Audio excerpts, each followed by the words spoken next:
Now we begin.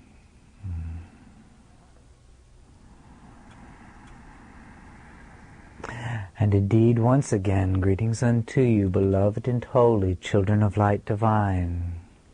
Again I come forth to abide with you as your brother and as your friend, who looks upon you and sees naught but the light in the face of Christ within you.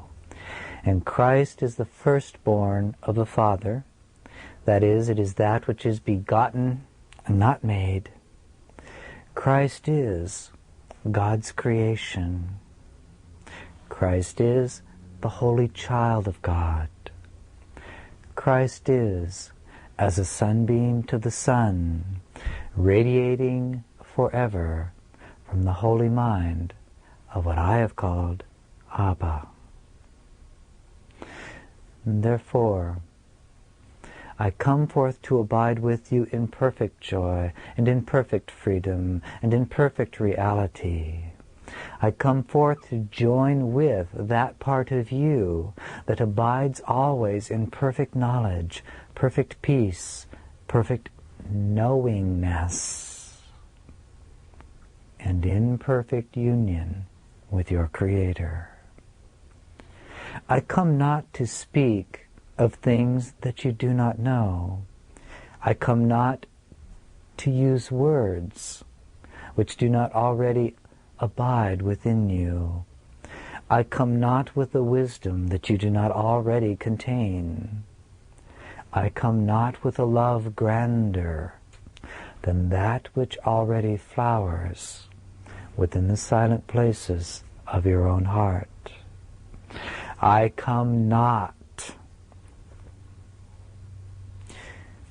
to place myself above you. I come only to walk as an equal beside you. I come because I love you. I come because I am your friend.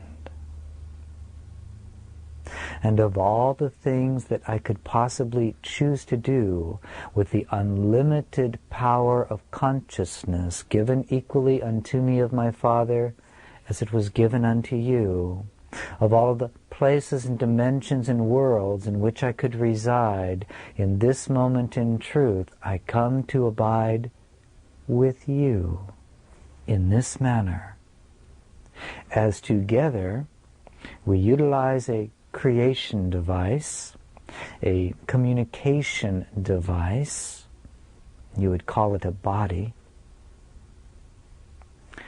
in order to bridge the gap that seems to yet separate you from me.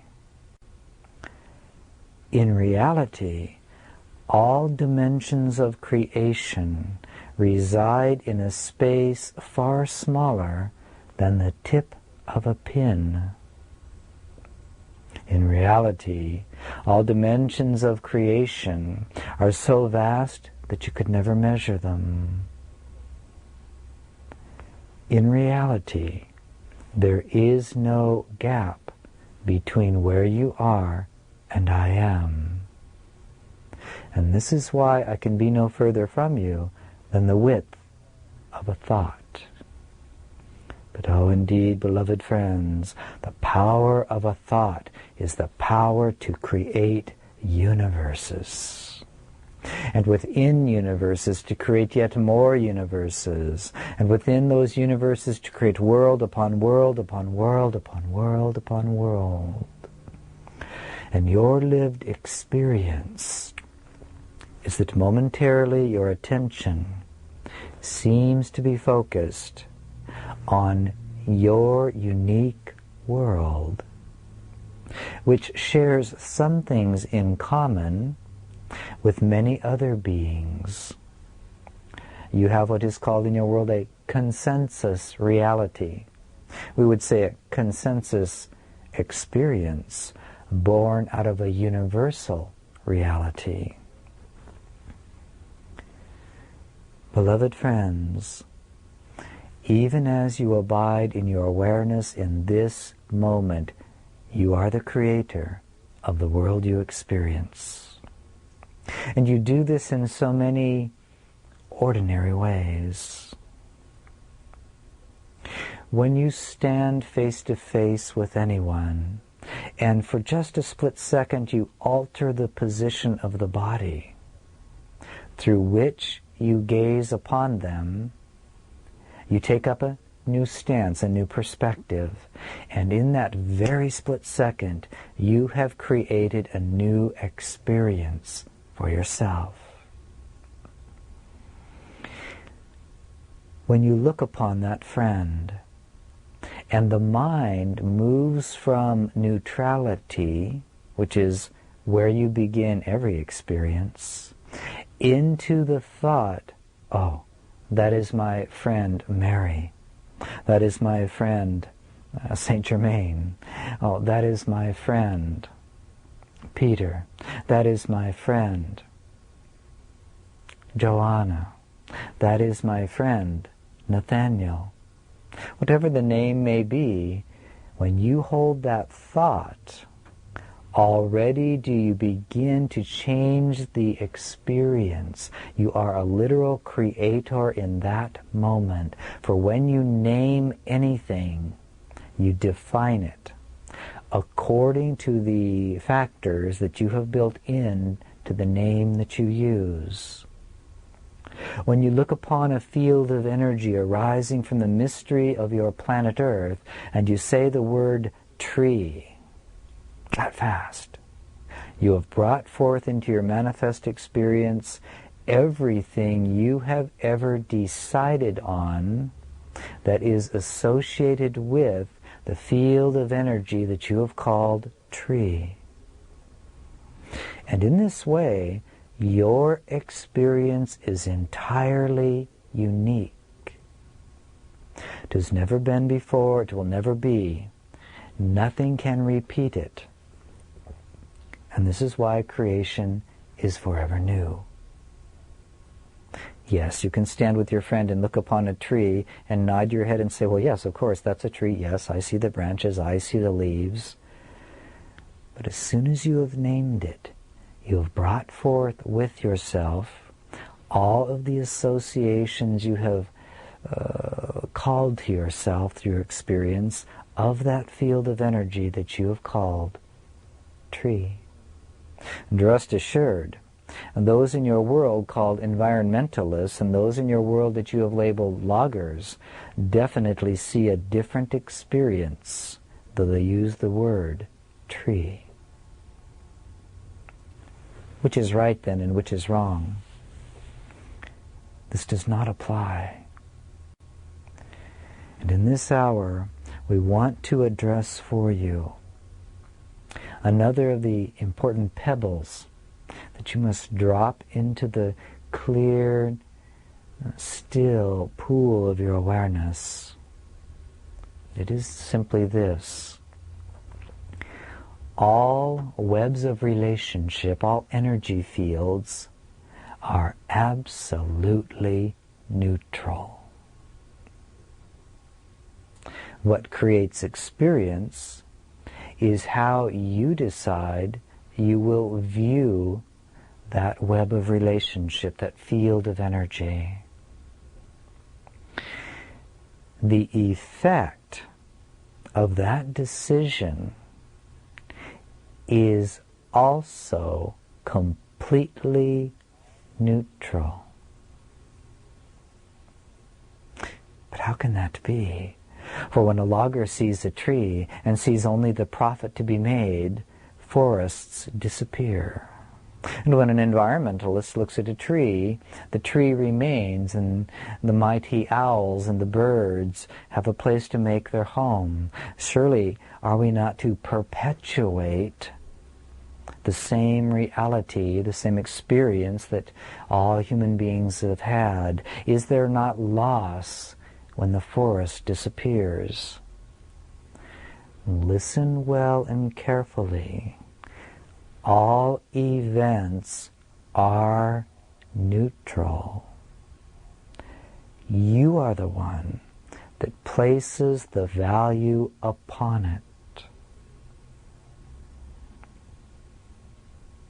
Now, does that mean that one should become cold-hearted, unconscious and blind to their actions? Of course not. For part of awakening means to realize one's interconnection with the web of all relationships. It means awakening, a reverence for the mystery that is life. But it also means to release judgment of another who would view the tree differently. For you see, the body that you have crystallized out of a field of infinite energy has but one purpose. It is a communication device. Therefore, let your primary perception, your primary guiding light in your third dimensional experience be this: what do I choose to communicate to the world with every gesture, with every breath, with every word spoken, with every decision made? For ceaselessly, while the body lasts, you are engaged in the process of communicating to the world, making manifest to the world what you have chosen to value, what you have called into your experience and imbued with value.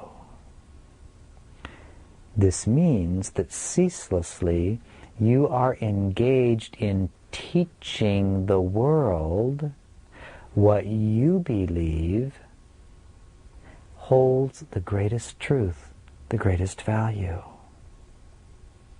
And when an environmentalist looks upon a logger and becomes exasperated and judges that logger, or vice versa, the body is being used to communicate the value of judgment.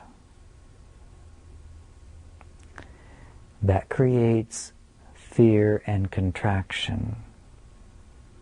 And the result you see in your world of many, many minds choosing to value the right to judge is the effect you call your world, in which everything seems to be expressing conflict, struggle, what you call the butting of heads. The conflict, the Armageddon of opposite ideas running into each other. And just beneath it all events remain completely neutral. And even if the forests of your planet were completely taken away, that would be a neutral event. And why? Because if all of the trees were gone, if the very physical planet you call the Earth died, dissolved from view, life would continue. Life would merely create new worlds.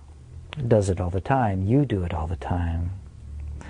The events, then, that you experience are always neutral.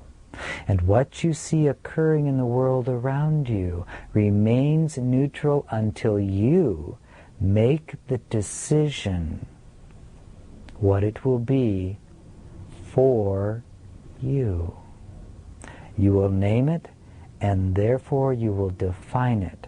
And when you define it, you call all of the associations of that to yourself. This is why once I taught it is very wise to forgive 70 times 7 times. For a very selfish reason. For if one wrongs you, and you spend your energy convincing them that they have wronged you, and that therefore you have a right to be angry, to be attacking in any way, You call to yourself, even into the cells of the body, the energy of conflict, judgment, war, death, disease, unhappiness, and separation. That fast. But if you forgive 70 times 7, then in each of those moments of forgiveness, you call into your field of energy what reminds you of unconditional love, to perfect peace, a power that transcends anything that arises in the world. You call to yourself the reality of Christ. And all of it hinges on nothing more than the pebbles that you drop into your mind. Where then have you drawn the line? Where have you said, well, I will allow neutrality to all events in this sphere, but not in that sphere? If my friends divorce or separate, well, okay, I'll see that as neutral. But if my spouse leaves me, that is not neutral.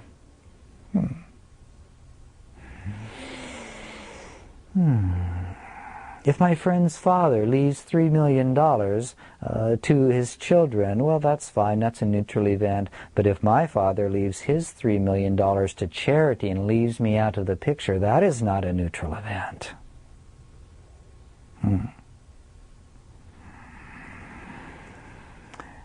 If the streams in a country on the other side of the world from where you are become polluted because the consciousness of a community allowed a factory to be built without safeguards, well, it's on the other side of the world, neutral event. But if they build it in my backyard, it is no longer neutral.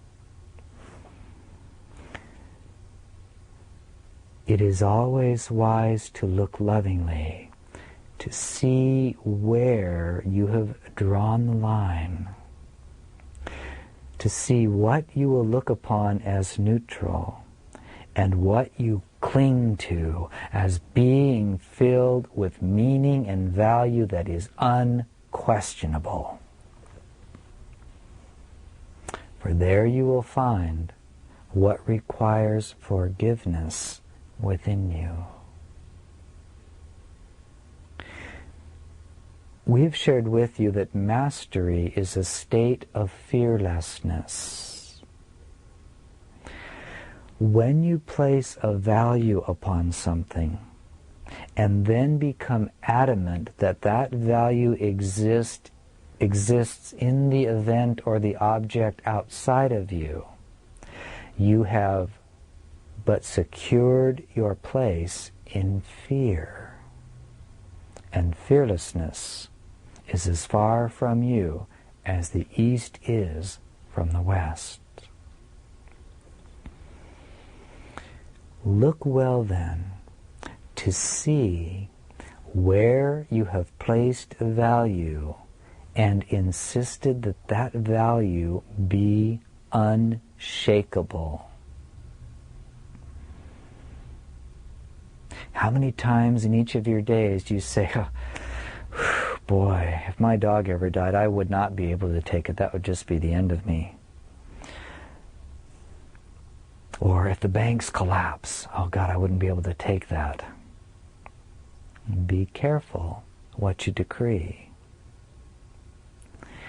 Look to see where you are emotionally enmeshed with the value you have placed upon anything or anyone, any relationship whatsoever, whether it be the relationship with your spouse, the relationship with your government, the relationship with your body, the relationship with your cat or your dog, the relationship with your bank account, all of your relationships, for you have made them what they are. And where can freedom be experienced, save within a consciousness that has learned how to transcend the contraction of fear. And fear is the result of your attachment to the values you have placed upon the events you experience, which are made up of events, persons, places, things. All of these are actually just events. Every web of relationship comes to you perfectly neutral. You decree it by naming it and defining it. When one comes to you in anger and you react, recognize that you first decided that they are angry, and you have brought forth with it all of the associations you have ever decided to value concerning what anger means. And yet in that very moment, you hold the power to witness this field of energy circulating through the body and mind and the speech of another, and to see it as a dance of energy, a mystery arising from some unseen source, some unseen web of relationships. And you could look upon it with curiosity and with wonder if you defined it differently. This is true for all things that arise. Even that which is called the great diseases of the body that seem to threaten the life of the body in your world can be looked at with complete neutrality. But if you define them in a specific way, you will call to yourself the fear of that event that comes with all of the associations you have learned from the world, from your own experiences. The message of this hour then is simple, but it is very important, and it builds on all that we have shared previously with you. You are a creator, and you cannot help but create. The question then is, what will you create in each moment? Far beyond the great thrill of the magic of creating events or objects in third-dimensional reality is the qualities that you create, such as peace, unlimitedness, forgiveness, compassion, wisdom. These two are creations. Compassion doesn't exist floating about in the universe until you manifest it and cultivate it within your own consciousness. Christed consciousness cannot be said to truly exist for you until you create it within yourself. Your union with God doesn't even exist for you until you decide to open to the lived experience of it. Much as a food you've never tasted might as well not exist for you until you journey to that country, purchase it and place it in the body. Or in your day and age, I would say that you must go to your grocery store and find the gourmet international section. Nothing can be said to exist for you until you have tasted the lived experience of it.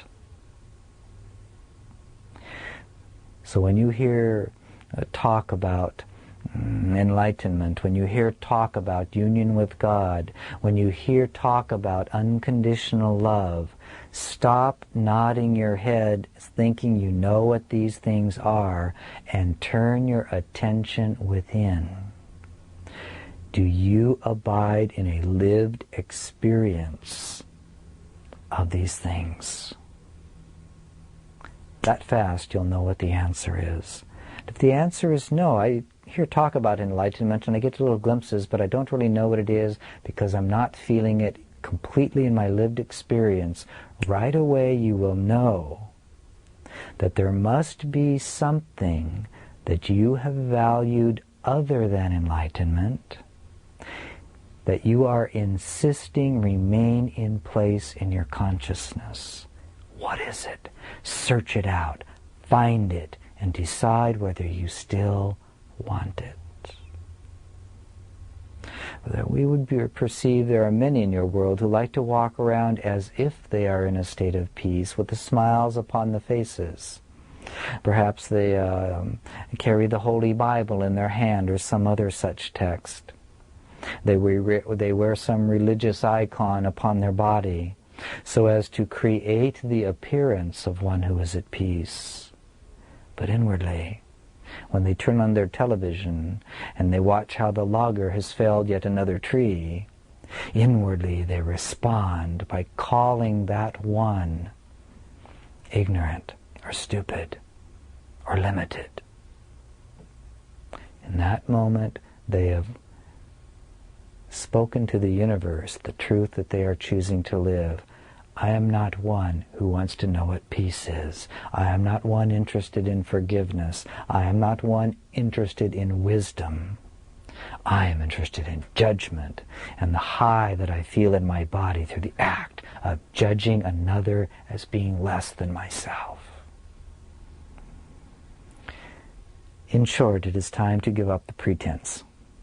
It is time to begin viewing yourself from the perspective of an absolute, ceaseless creator, to begin looking at exactly what you are creating in each moment of your experience.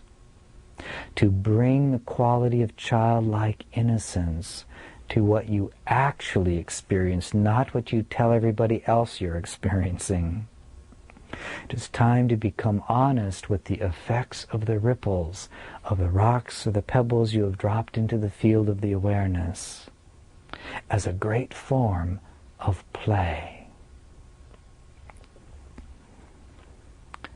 Where you see a creator who understands their infinite power to create, who understands that it's going on ceaselessly, that effects are being generated moment to moment to moment to moment, that will indeed be making up your tomorrows, gladly gives up the energy of denial and turns to look upon every moment of their experience, that they might discern what choice they must have made to bring about the effects they're currently experiencing. When a bill comes and your body shakes and you go into contraction and worry because there are not enough golden coins in the checkbook to pay for it, the Creator stops and looks upon all that is being experienced in the field of the body, in the emotional body, the thoughts being held in the mind. They begin to notice how they're viewing the objects around themselves, the world around them, in order to begin to wonder, what thought must I have dropped into the pool of my mind to create the effect of lacking golden coins? And is that a thought I wish to drop into my mind so that I create similar effects in my tomorrows? Here is the doorway of wisdom. Do not create unconsciously and then just walk away, but learn ceaselessly from your creation. For in this way, you begin the process of dissolving the creation of an unenlightened being, and you begin to build the creation of a Christ. here and now, in this moment. Never, never believe that your thoughts are neutral. I said earlier, events are neutral, but your thoughts are not. For your thoughts literally are imbued with the power of creation. They do not create neutrally. That is, every thought reverberates a quality of vibration that spreads out from you, touches the shores of manifested reality, and comes back to you. That is what you experience as the positive and negative events of your life. Now, it is very true, please listen carefully to this, that at any moment as you go along in your experience, as you experience the reverberation, the coming back of the ripples you've sent out, in that very moment you are not a victim of what you have created, because in each such moment you remain as perfectly free as you were when you first dropped the pebble into the pond that even created the ripple in the first place. You are free to choose how you will experience the effect of that ripple. And if you experience it with unconditional freedom, with unconditional acceptance and love, forgiveness, neutrality, innocence, you literally diffuse the effects of that ripple upon the pool of your consciousness.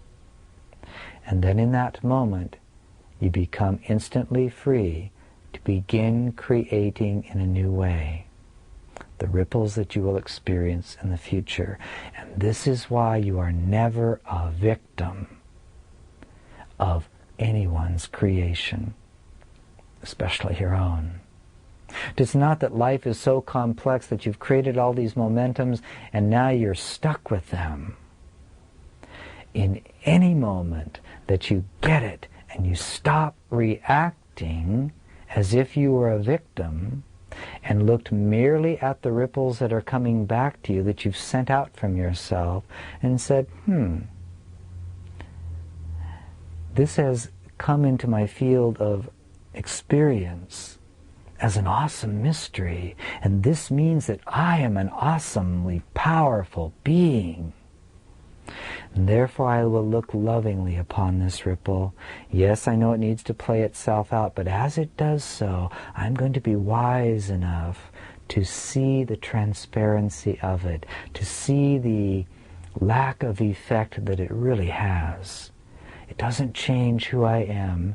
It doesn't add anything to my life. It doesn't take anything from it. It merely is an experience called life, passing through the field of my awareness. And if I look lovingly upon it, if I embrace it, I can transmute it and therefore already be engaged in the process of creating a whole different kind of vibrational ripple that will create my tomorrows.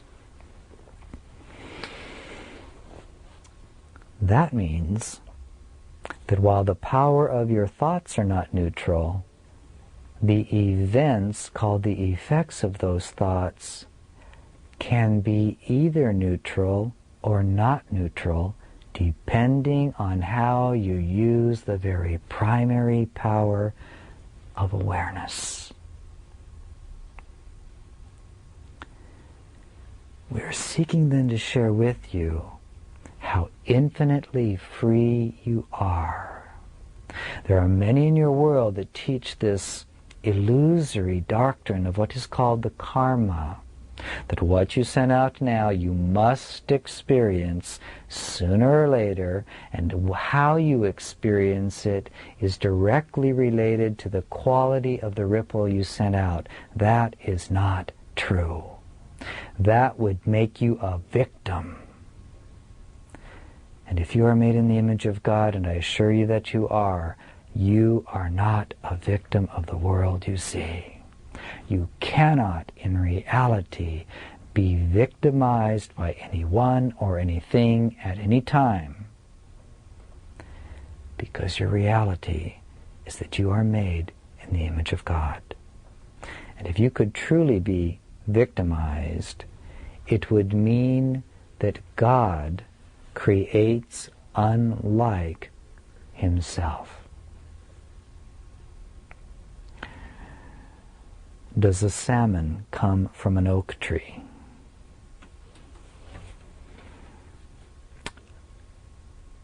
Does a nebula come out of the womb of a woman?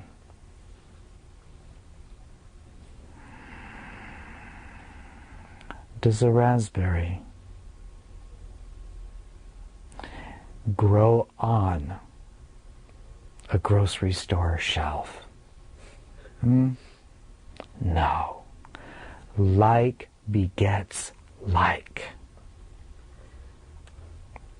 Therefore, why would you ever believe that from God, who is but love and unlimited creativity and power, could ever beget something that is small and little and powerless? Doesn't happen. God cannot be victimized. Therefore, God's creation remains victimless. All events remain neutral. And all that the environmentalist and the logger are doing is using the power of consciousness to momentarily create the belief that they are this and not that.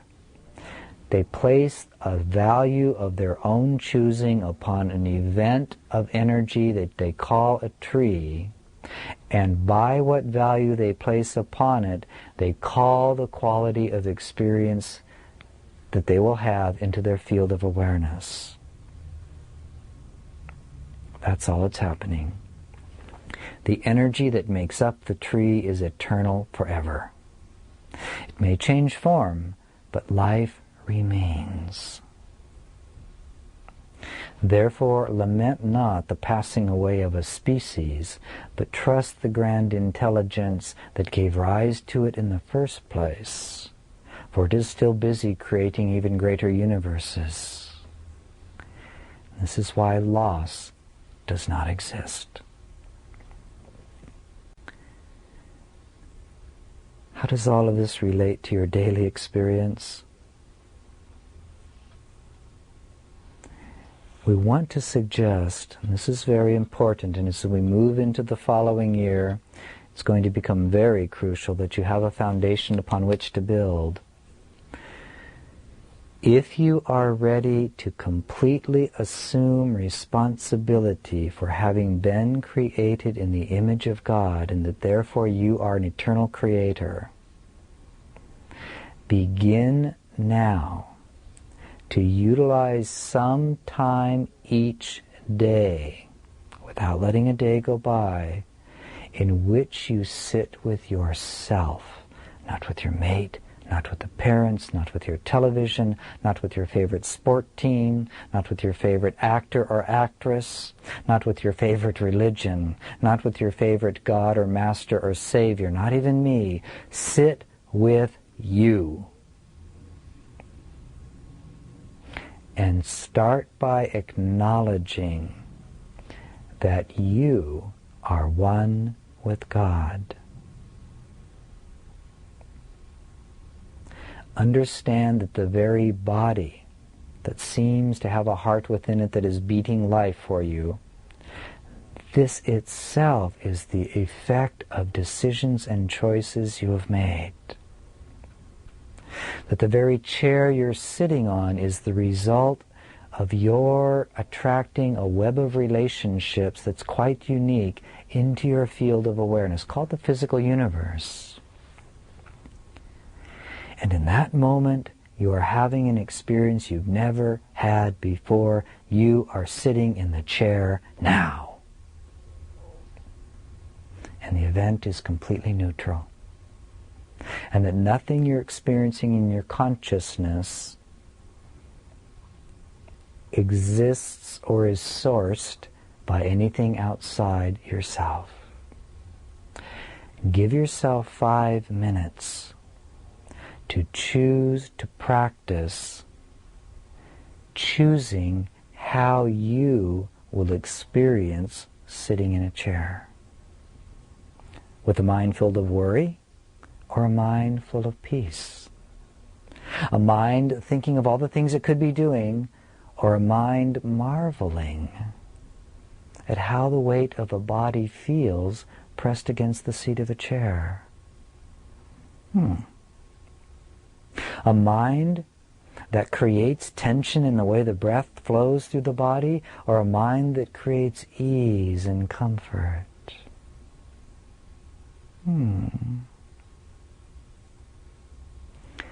5 minutes of practice sitting in a chair as an infinite creator of exactly what you are experiencing in your emotional field. Just that. You might even want to play with what it would feel like to sit in a chair as a Christ. What would that feel like? I'll let you choose whether or not you would like to experience it.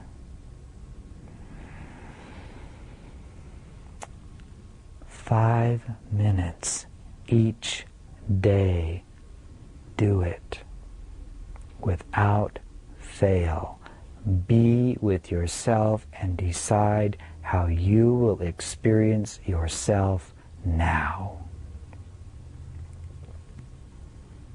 For you see, the you that sat down into the chair with whatever was going on in your consciousness, whatever feelings you were having throughout the body, whatever was going on in your primary relationships, how the food was digested in the body, all of it, the whole realm of your experience, was the effect of how you have been 1,000,000 times when you've sat down to be with yourself in 1,000 different chairs. Utilize the very process of sitting down in a chair as a symbol of preparing the mind for the dropping of a pebble into it, out of which will reverberate the vibrations or ripples that will come back to you. You see, it's much easier to send out ripples, which you'll be doing anyway, and experience them when they come back in a blissful way, a way that brings you peace and joy and fun and laughter and play and unlimitedness, instead of having to constantly butt your head against something that you'd rather transmute or run away from. But it begins with 5 minutes in which you acknowledge that you can create whatever experience you want as a feeling that floods through your awareness, as a quality of thought that you allow to keep repeating in the mind. You can sit in a chair as an awakened Christ now. I and my Father are one. It's a beautiful day. I've manifested a physical form sitting in a chair in a corner of one little tiny dimension of creation. How amazing this moment is. I think I'll just sit here and feel the heart beating in the body, the breath flowing through it. Ah, there's a sound of a bird. I'm glad I called that to myself. I like the way that sandwich is digesting in this body. What beautiful thoughts can I think right now? Who can I send love to without lifting a finger? I am unlimited forever. I am free. I am free. I am free.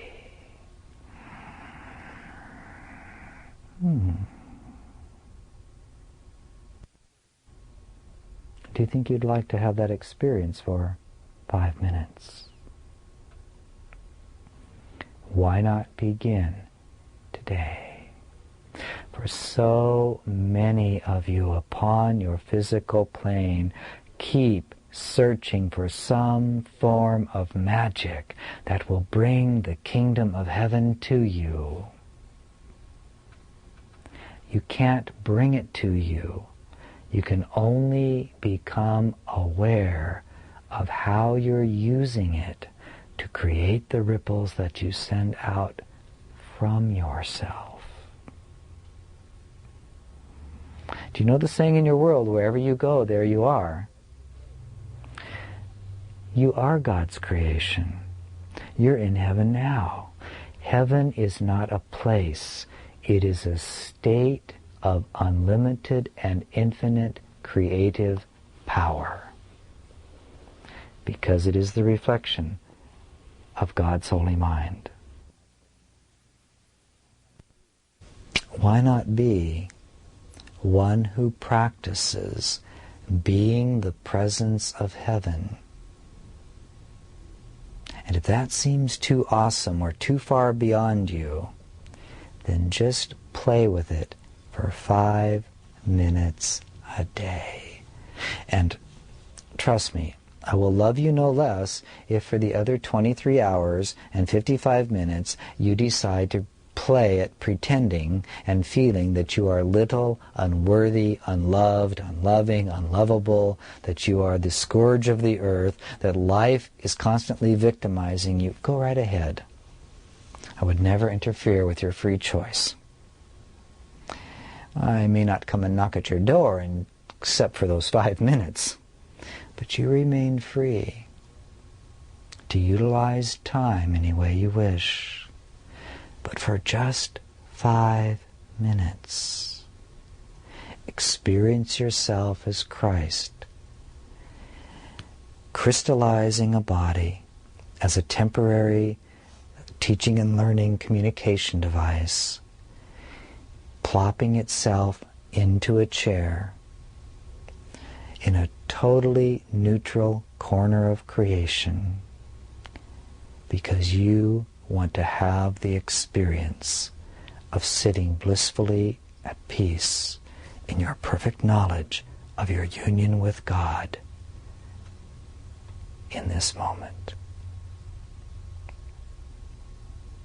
You might even find yourself daring to have thoughts such as this: well, since I'm an infinite creator, what would I like to create for my tomorrows?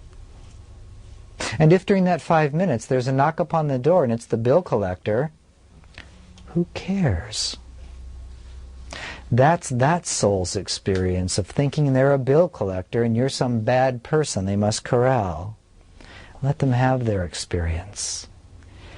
Sit calmly, hear the knocking on the door, and allow yourself to be entertained by the beautiful worlds you are creating for your tomorrows.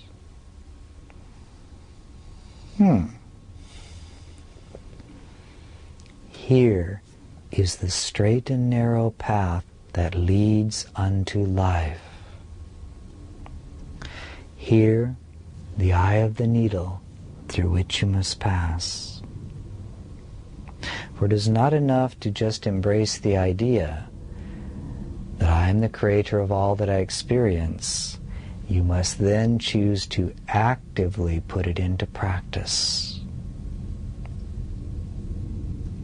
It begins with the practice of 5 minutes a day. That's all. And when you feel that you can fulfill that for 5 minutes, then you can make it 10, and then 12, and then 15, and then 20. And it sounds like such a little piece. You mean for 20 minutes, hang out as though I am Christ incarnate? Totally in union with God, totally free to begin creating different ripples than I've ever experienced before, knowing that they will come back to me and become my manifested experience. No doubt about it. But 20 minutes, even if I could achieve that, that's such a small fraction of the time of a day.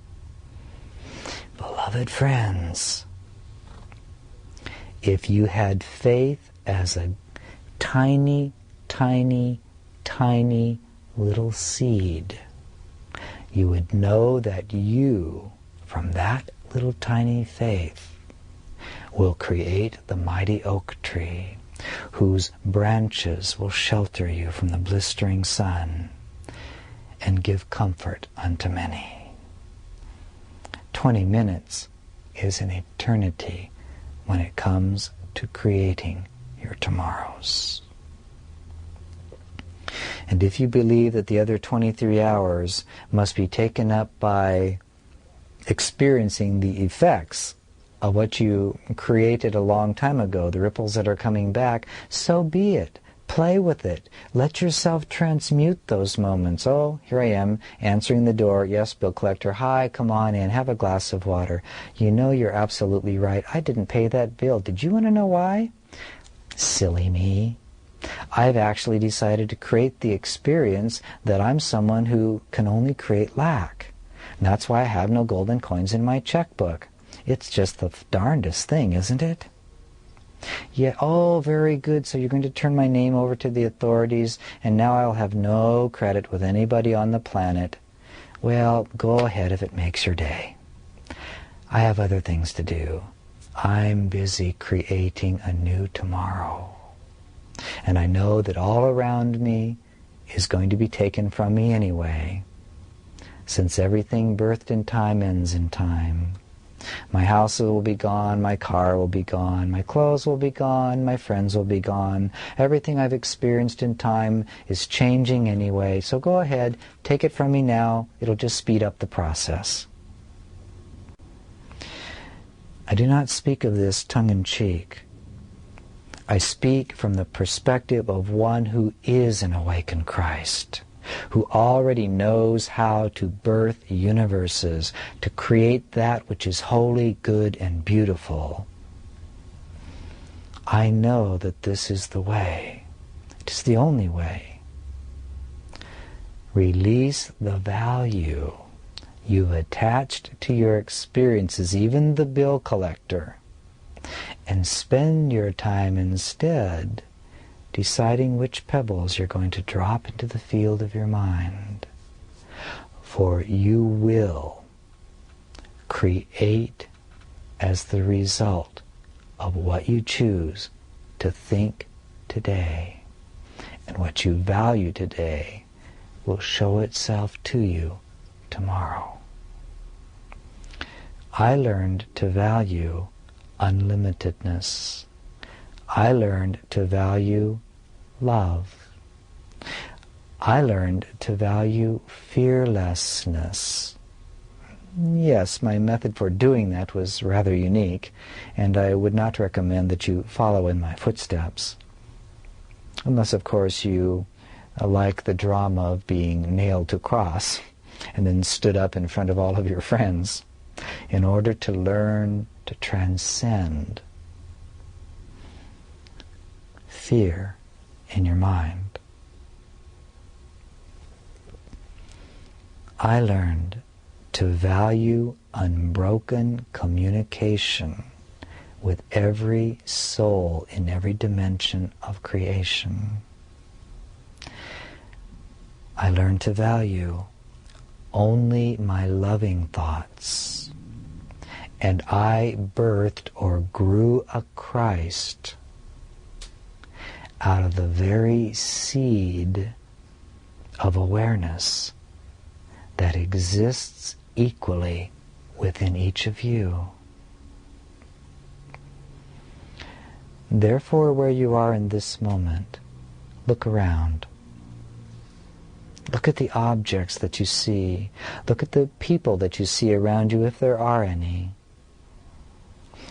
Whatever sounds may be coming into your field of awareness, whatever pictures or ideas you may hold of what you are, what the world is, these are all fleeting and temporary illusions. They will pass away and began passing away the moment they were created. Therefore, indeed, beloved friends, look at all that is around you and decide what value it holds for you. Will you see it as something that you must have in your existence, or will you choose to see it as something you've playfully drawn to yourself? You appreciate it, and it can be gone tomorrow, and your peace will not be disturbed. Which way will you view the world?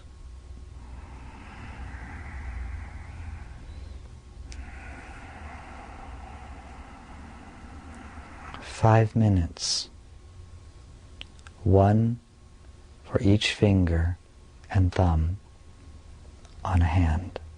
1 minute.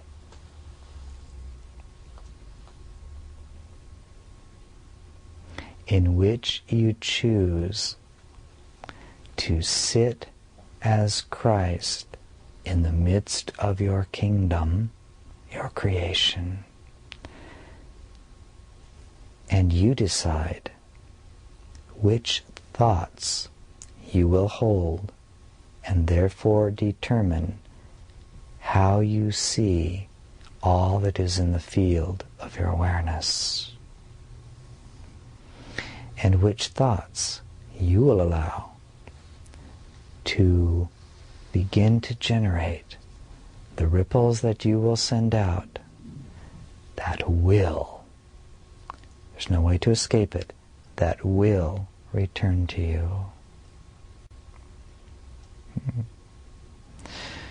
Once indeed there was a farmer who went out to plant the seed in his ground.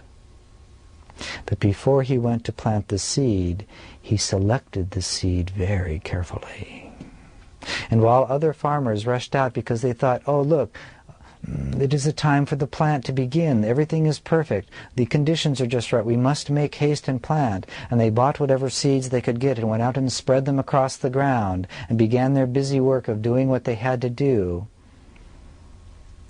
Rest assured they will have their harvest. But the wise farmer waited, and while he was laughed at by his colleagues, he carefully selected every seed. He waited until he could hold it in his hand and say, oh, I like the vibration of this seed. Oh, this feels very good. Oh, yes. I can just see this beautiful plant that's going to arise from this. The fruit of it will be the sweetest in the valley. He gathered his seeds. He paid no attention to the passing of the dates on a calendar. He paid no attention to the changing weather conditions. He knew that when the time was right, the seed would be planted, and from it would burst forth the flower of those seeds. He knew it. He gave no thought to the opinions of his colleagues. He enjoyed the process of loving the seeds that he was making his own. And then the farmer went out, and he cast the seed upon the soil of his farm, which is likened unto the soil of your own awareness. And he planted the seeds, and he tamped them down. And he nurtured them, and he watered them, and he cultivated them with a smile upon his face. And yes, the neighbors seemed to be already sprouting up through the ground. He couldn't have cared less, for he knew that these seeds would bring him an eternal harvest. That they would not just burst forth once from the soil and then throw out some mediocre fruit and then die. For he had selected seeds that would constantly bring forth in each season the best of fruits. And he loved them, he nurtured them, he cultivated them. And long after the other farmers had grown weary and tired and had experienced drought and seeds that brought forth fruit where insects would come and destroy them, that would not be purchased and bought by the people in the marketplace, this one farmer became the greatest of farmers in the entire valley. And people would come from all over the world to bite, to take a little nibble out of the fruit that came from his garden. And yet the farmer merely delighted in continually loving and nurturing these seeds and cultivating the soil in which they were planted daily. He never took his consciousness away from his perfect union with those seeds. He never once forgot that he was the one that created his farm as a direct result of his careful selection of which seeds he would plant in his soil. And while others marveled at his good fortune, and while others were jealous of his good luck, the farmer always knew that no magic was involved.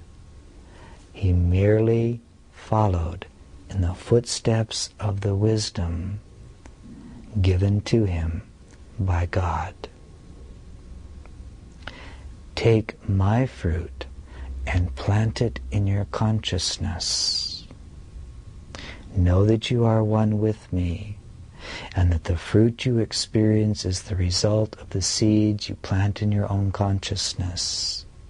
That you cannot help but experience the result, the fruit of the seeds you plant. Nothing bursts forth on the vine of your experience by accident. Therefore, create with me, my child.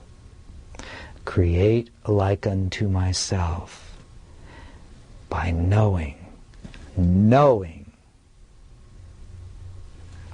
that you are a creator, a farmer, a planter, and you will indeed harvest the quality of the seeds that you plant. Just as you, beloved child, are the harvest of the seed I once planted when first I held the thought of you in my holy mind, and in that moment you arose as a sunbeam from the sun, made in my image. I held you as the thought of love in form, and I bestowed you with all good things. Therefore, see yourself as I see you. Embrace yourself as I embrace you. Accept yourself as you are, a creator, creating without ceasing. And just as I sat upon my throne, so said the God of all creation, which really means sitting in the center of all that is, and beheld you as a loving thought, so too choose only to allow loving thoughts to enter into your consciousness. Choose to only allow loving thoughts to be expressed with your words. Choose only to allow loving thoughts to be translated into your gestures, your choices, your actions, and thereby create, as I created you, that which extends joy forever, that which extends the holy, the beautiful, and the good forever. For that is what you are, and that is how I thought of you when I created you, and that is what you remain eternally. Therefore, join with me by extending your creation as I have extended you.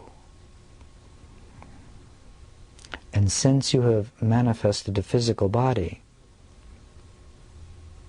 accept my son's teaching and let that body be placed in a chair that you might think like the mind of Christ for for 5 minutes.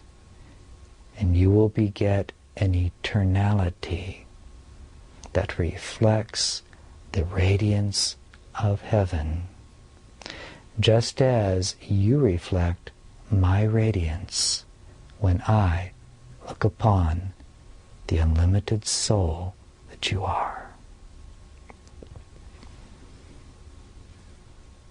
Indeed, in all of the valley, there was but one farmer that was wise.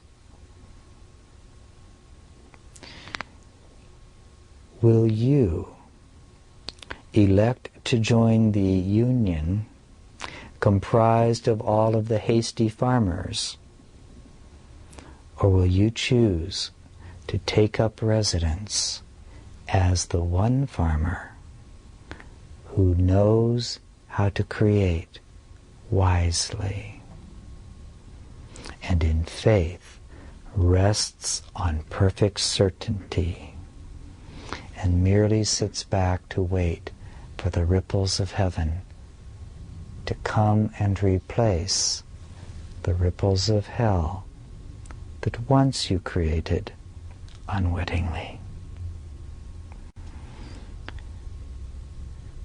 Everyone you see is a minister. You cannot help but minister to the world in each moment. Therefore, begin your ministry of enlightened consciousness now. And I promise you this, absolutely, irrevocably. You will experience all that I have known and more. You will experience complete victory over death. You will experience complete unlimitedness and abundance. You will experience perfect peace, perfect miracle-mindedness, perfect unbroken communion in bliss with all of creation. Once when I was a man, I was taught to sit at the base of a tree for 5 minutes a day and to imagine myself to be the creator of all that I could think, all that I could see, all that I could feel. 5 minutes taken out of the hours of play of a child. You are a child at play in your own kingdom. Will you give yourself 5 minutes to learn to be a Christ that creates in unlimited perfection, in alignment with the mind of God, whose experience is always radiantly blissful and free of limitation and fear? You will experience your creation. What that creation is and how you experience it is entirely up to you.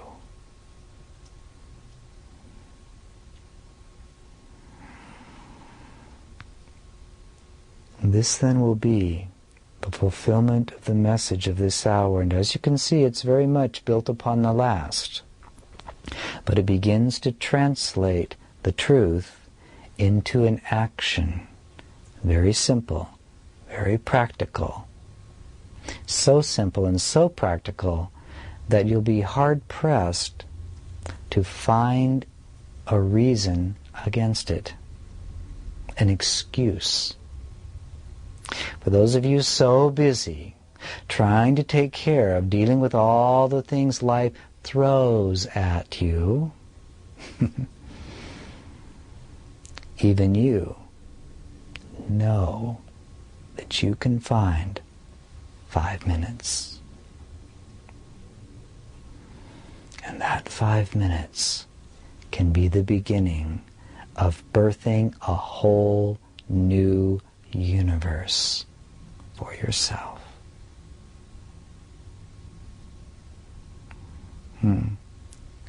Happy sitting. And with that, indeed, beloved friends, peace be unto you always. By making the decision to choose to receive peace as a Christ. Herein lies the secret of much of what will be coming, what you call your future months. For that which I specifically seek to do in this specific work that you know and call as Shanti Christo is the birthing of a multitude of Christs that dwell upon your planet Earth at the same time. It's never been done before. Imagine a world with 10 million awakened children of God, fully awake, not just as a belief or an idea, but who have mastered fear, who no longer live in doubt whatsoever, and are busy creating universes that mirror perfectly the kingdom of heaven. Imagine it, if you dare. It begins now. Peace, then, be unto you always. Practice well for your next 30 days or your month period before we meet again. If not, you'll find yourself having to go back and start anyway before